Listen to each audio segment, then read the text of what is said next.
Hi, everybody who watches the show Chapel. I am Rob Matsushita, the guy you never see, but I write and direct the show. And I'm Emily Mills, who you see a lot. I play Chapel and occasionally help out with many other things. Yeah. Also on both cameras and on sound is Nick Drake, who has been with Chapel since the very beginning. The last episode, you may have noticed, came in so late it missed June entirely and landed in the beginning of July. And July's episode, I know for a fact, is probably going to come in late. So just so that there's something here, I thought, hey, let's do kind of a thing where we just kind of update and whatnot. And what we're going to do is... This sounds thrilling. Isn't it? You make it sound thrilling. I know.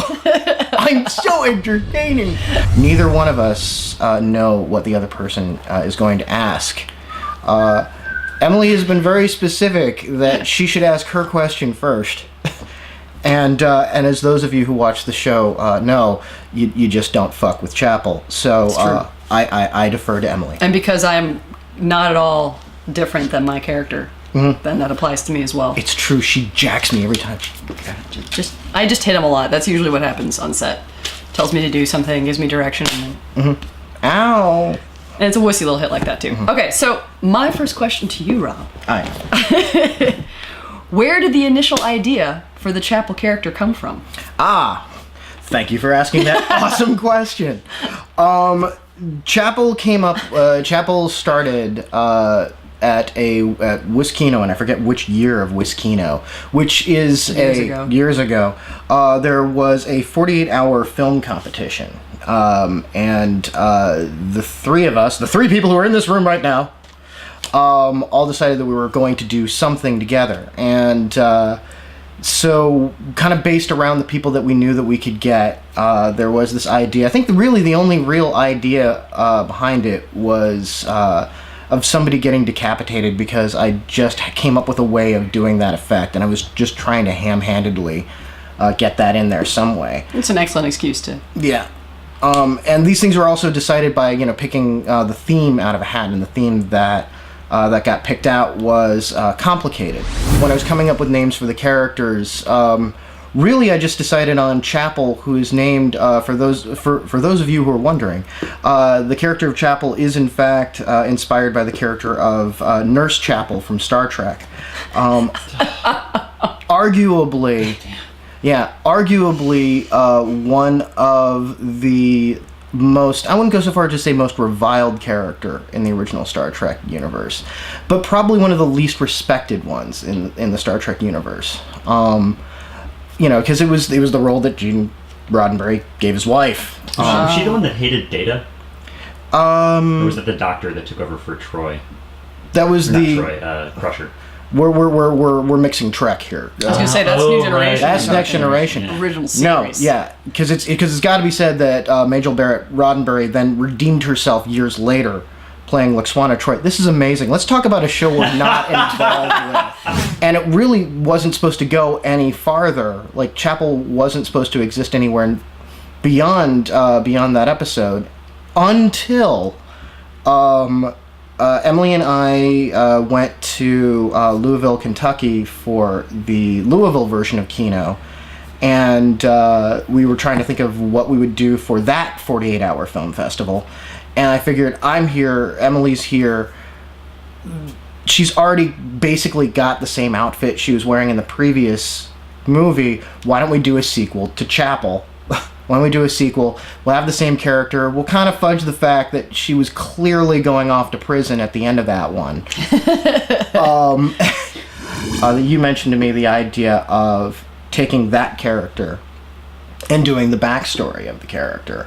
All about her years after getting out of prison, because I remember we had kind of talked about who Chapel was, and I was kind of going along the lines of, if we do another thing with Chapel, that Chapel, since we never given her like a first name or a last name, and she's just simply known as Chapel, I thought that she would be sort of like Parker from there's a book series written by Donald Westlake, writing as Richard Stark, called Parker. It's about a professional thief, and he's never called anything but Parker. He has no first name, he has no last name, he's just known as Parker. So Chapel's like the Cher of drug dealers. Yes, exactly.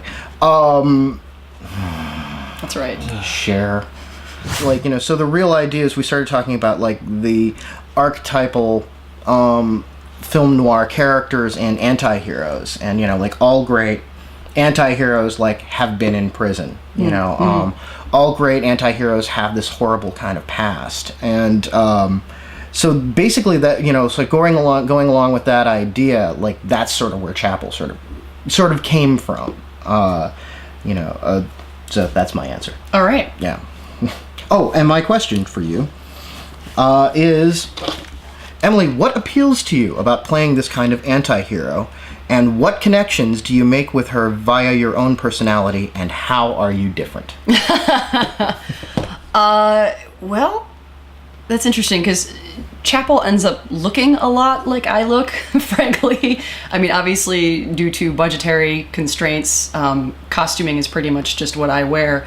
So there are certainly elements to how she moves and how she carries herself that are very much me. And I can relate to...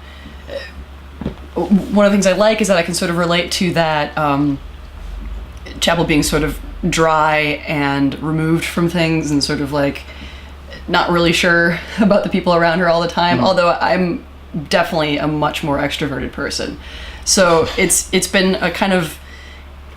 I think a lot of people would say, people who know me, that this is a little bit of typecasting, but at the same time, I don't think it is, because Chapel is so much more inside herself and disdainful of people and ultimately kind of a wounded animal. Whereas I consider myself, I generally really like people and I like to be out doing things and generally much more front and center in group situations, I will admit to. I'm an actor, that never happens. So I like the challenge of playing someone who... a lot of the acting is just really has to be more subtle. It's not based on making a big scene and being the biggest personality in the room. It's much more the sort of quiet and sort of facial expressions and just how she moves through a scene more than anything, especially the first couple of episodes where Chapel was kind of secondary to the action going on, which just kind of was sort of a theme we were building up around her, is that she's just sort of a bystander in her own life for the most part, which will change over time. So it's just interesting to play that sort of role, and I found that there's been good challenge in that over time as in the acting sense. So there are certainly things in Chapel that I can relate to, and there's a lot that isn't me, but it's kind of fascinating to try to put myself in the shoes of someone who's had such a supremely shitty deck of cards hand dealt to her, and try to sort of incorporate that and how that would change a person who's ultimately probably not a terrible person, but still isn't the best person, hasn't reacted in the best way to these horrible things that have happened to her.